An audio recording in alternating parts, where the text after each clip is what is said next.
කියන එක හැරලා කරනවා. අපිට මේ අපිට මේ කෝස් එකේ තියෙනවා සබ්ජෙක්ට් එක බලන්න.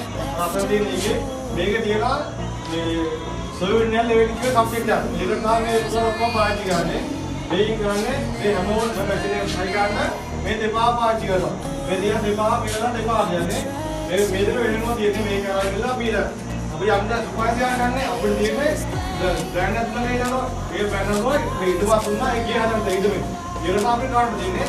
දැන් මේක ගන්න දුරමයිද? මේක කියන්නේ ශාන්තිය ලෙවල් එක. කියන්නේ මේකේ මයින්ඩ් මේ ස්ටාප් එක පාවිච්චි කරනවා. මේකට මේකේ තියෙන දුර ගන්නවා තමයි තියෙන්නේ. ඒක දුර වයින් කොට ආයෙත් ස්ටාප් එක මේ දුර ගන්නවා කියනකොට එතන මෙතන දුර ගන්නවා.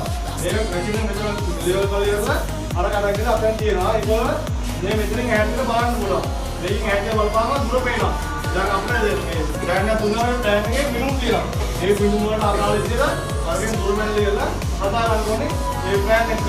මේකෙන් ගන්න එක. මේක තමයි ඩියුලැක්ට් කියන්නේ මේකෙන් කරන්නේ ඒ ඉඩම් වල කොන වයින් එක. ඉඩම් ගන්නේ හැම එකම පාරවල් ඒ වෙනුම් බ්‍රෑන්ඩ් එක ඔක්කොම කොන වයින් එක තමයි මේකෙන් ගන්න. මේකෙන් ගන්න තියෙන්නේ මේකේ මනින්න ඕනේ මේකේ ආලෝකය අඩුනේ මේක ඇතුළට. මේ මෙතනින් ආලෝකය අඩුනේ මේක ඇතුළට. ඒ ආලෝකය ගියාම මේක ඇතුලේ මේ මෙතනින් ඇහැට බලපුවම පේනවා මේකේ ඇතුලේ පේන අන්තර බල විකලාවට ගණන් පේන්නේ. මේක දාලා අන්තර බල විකලා දාලා ඉවරලා බරුවෙන් මොනවාද මේ ගොඩක් පාවිච්චි කරනවා. දැන් මේ වම් වෙන ගන්නවානේ ආරම්භයෙන් ඒක පාවිච්චි කරනවා මේ පාවිච්චි කරන එක ඕනම නැගන්න ඒක කොහොමද මේ තුනලා මේක ඇහැට බලපුවම ඇතුලේ පේන අන්තර බල විකලාවට ගණන් පේනවා. මේ බ්‍රෑන්ඩ් එක තමයි ඒ දාලා බලපුවක් කියලා මේ ලකුණු දාලා මේක හදා ගන්න ඕනේ. මේක කොහොම ඒක අපිට පේනවා. මේ තියෙන්නේ මාළිගාව. මේකේ ගන්න මේ ඇසින් දෙකම හයි කරන කලින් ඉඩ කරන් ගිහලා මේක හයි කරලා තුලක් අපි ගන්න ඕනේ. තුලක් ගන්න තමයි මේ හයි කරලා මේ ලෙවල්